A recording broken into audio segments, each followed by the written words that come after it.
Pyramid scheme scammer ends up paying in the end, posted by Drunken Black Belt. About 6 or 7 years ago, I was trying to enlist into the military. I ended up not joining, but that's a story for another time. At this point, I was led to believe that I was about 4 months away from leaving for boot camp. I was running out of savings and needing a part-time job for some spending cash while I waited around. So I did what any enterprising 20-something would do and searched Craigslist for jobs. I normally hate sales jobs, especially those based on commissions, but I figured it would be a great way to earn some extra cash short term.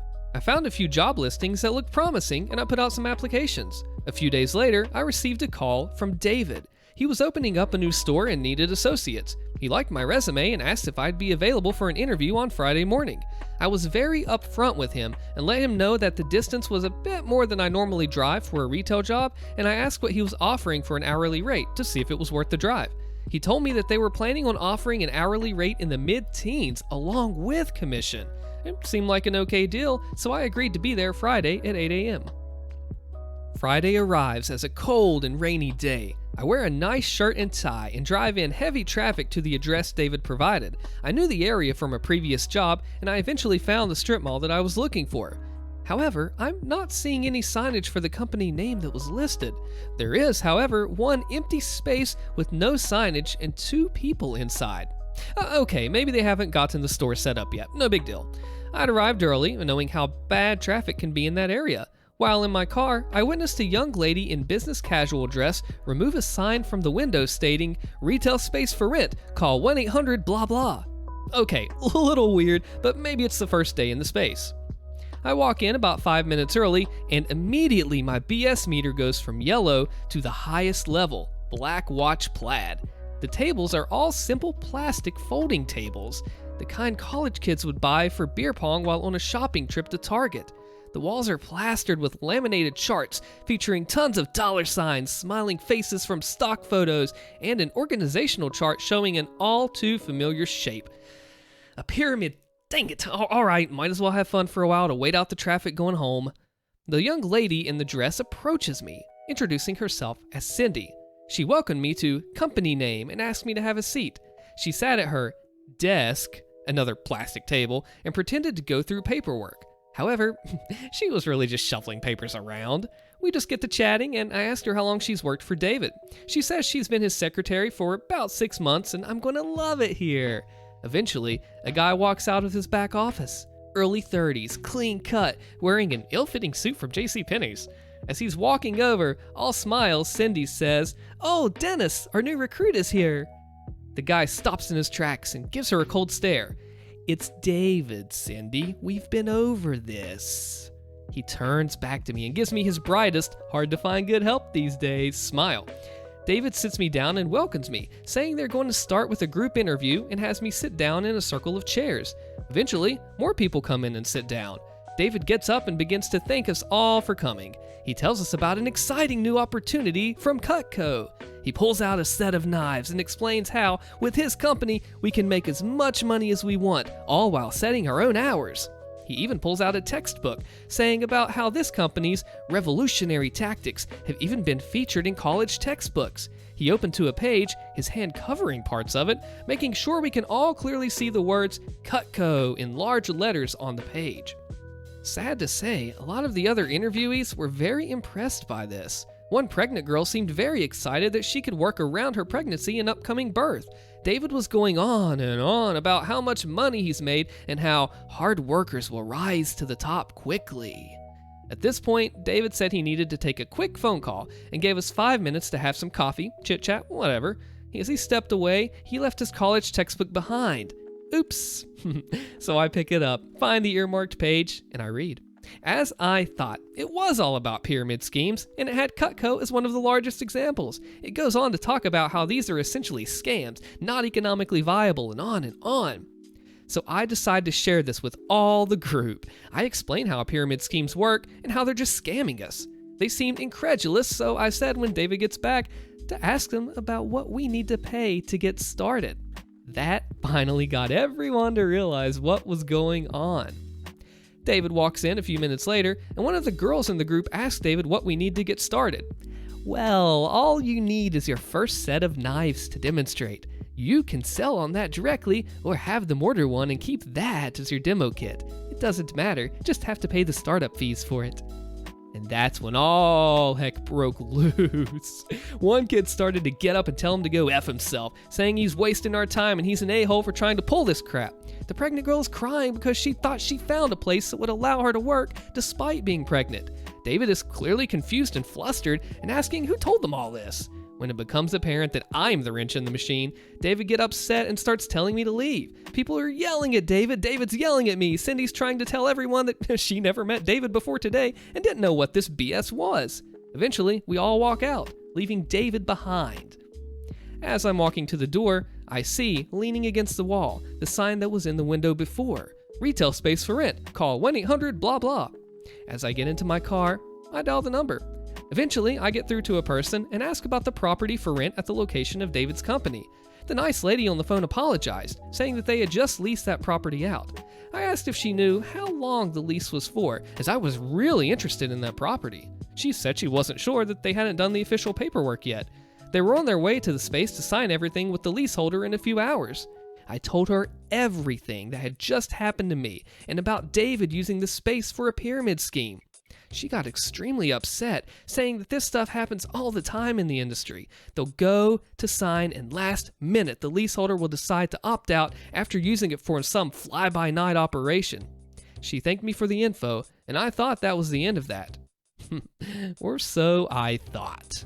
A few weeks later, I received an email from David telling me how I ruined his life, about how the property management found out what was going on and weren't refunding his down payment on the space, saying he violated a clause in the paperwork that he signed to hold the property, how he knew I was the one who called because I'm a terrible human being and blah blah blah. Now, he was out thousands for the space and supplies and how he only wanted to give us jobs and help us. It was a long, very angry email with several things said about me and my mother. So I called 1-800-BLAH-BLAH again and spoke with the same lady as I did before. And she was very interested in an email from David where he essentially admitted to what he was trying to do. She said it would help them all in the legal proceedings. And don't you know, I was more than happy to send that email along to her. Her lawyer said it should be an open and shut case at that point. I'd like to think I'm a helper. Way to go, OP. These pyramid schemes prey on people wanting to make some extra money or needing a job and make you pay more and more. Just a note, if you ever have to pay money to get a job, don't do it. Run away fast. Way to go. Fired? Are you sure? Okay. Posted by Von Adler. So, my friend's father, since retired, was a mechanical engineer. He was around 55 when this happened and very experienced in his field. In fact, he had some skill sets that were close to unique to the extent that you might be able to replicate them, but at extreme cost. I mean, we're talking multiple people from multiple companies from multiple countries taking weeks, if not months, to get up to speed with specific projects to do the same things. He was also a no BS kind of guy who did his job, did it well, but also pointed out problems and expected others to point out problems to him. He was extremely solution-oriented and had no time for office politics or keeping a positive attitude at work.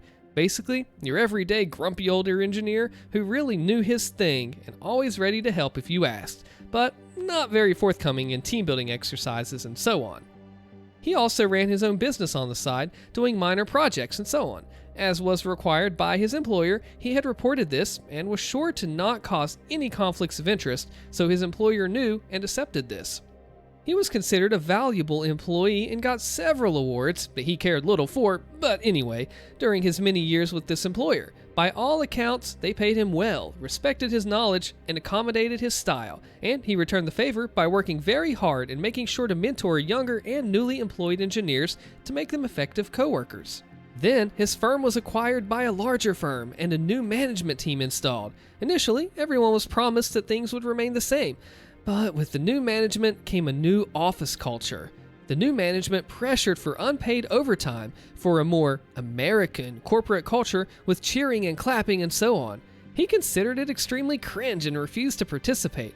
His status as a long-standing and knowledgeable employee kept him safe for some time before the new management realized that resistance to the new culture centered around him and started pressuring him to play along.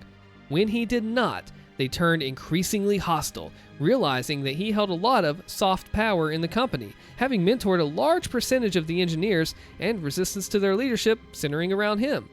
They started ordering him to work overtime, and he answered that he was on time with his projects, and if they had identified an emergency requiring overtime, they would have to bring it up with the union to negotiate the overtime and make sure it was an actual emergency. The contract with the union said no overtime unless in an emergency. They tried to force him to participate in the cheering and the clapping by making it mandatory for him to attend and yelling at him to participate. And he did, but so unenthusiastically that the event turned even more cringe and people started laughing. The workday turned more and more hostile, and he knew that things were coming to a head sooner or later. Being an experienced engineer and knowing how to document things, he already had his ducks in a row. Then it finally happened. They caught him answering an email for his side business on his work laptop. They brought him in and fired him on the spot for theft of company resources. He sat at the conference table and looked the three managers in their eyes, one after the other, and asked, "Are you sure you want to do this?" They all said yes. "Are you really sure you want to do this?" He was escorted to his desk by security to leave his phone, his badge, and his computer at the desk, and then escorted out. Once out of the building, he phoned his union representative, who immediately canceled the firing, claiming there was no just cause, which meant that it would go to the labor board for arbitration.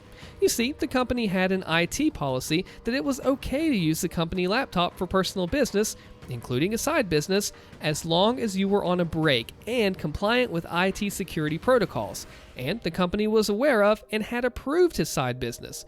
And he was on a break. Of course, he had his declaration of a side business, signed by his former manager, and the IT policy available and sent both to the union representative. Then he called his lawyer and asked him to send the pre-prepared cease and desist on 2 patents he held, patents that were not that significant and nothing he could make any serious money out of, since they were mostly for very specific things used by the solutions he designed and used at his employers, but still his, that he had brought with him into the employment and allowed the employer to use in exchange for a slightly higher pay, all duly documented in his contract, of course.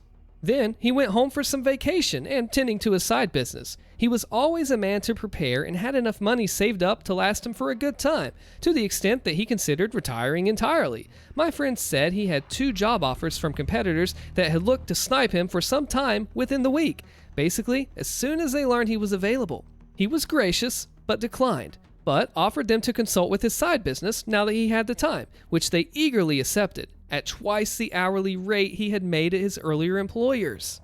His colleagues started ringing the day after for advice, since the projects he'd managed could not go on without him. He was perfectly polite, but denied any information and help, saying that he had left everything he had with management and to contact them, as he was no longer employed there.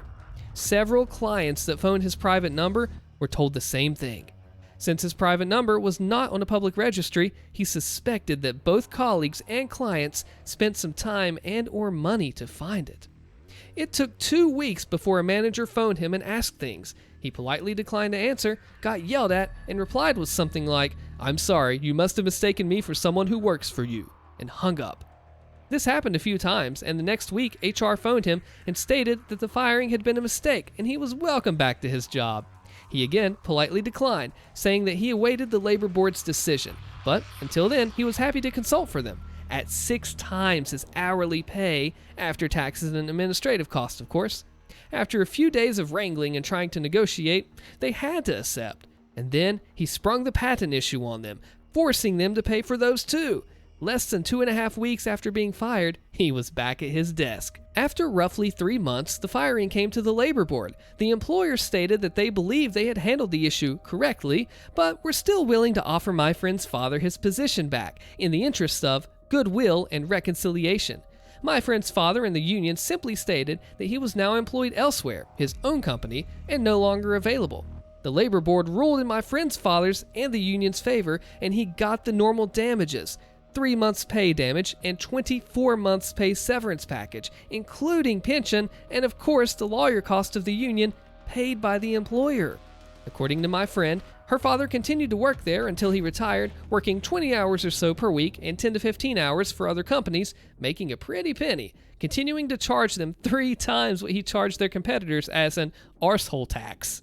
The managers were not fired, but they were moved into their own group apart from the rest of the department when it came to bonus calculations and the cost of the father's consultancy fees and the cost of the labor board arbitration that were budgeted there, meaning they were constantly over budget and thus ineligible for bonuses for several years, which was a decent percentage of the incentives at that company, making at least one of them quit. My friend also said her father usually met any management complaints with a big crap-eating grin and, "What are you going to do? Fire me?" after that.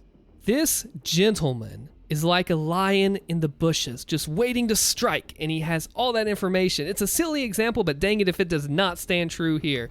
Way to go, father dude, because you know your stuff, and you made them pay.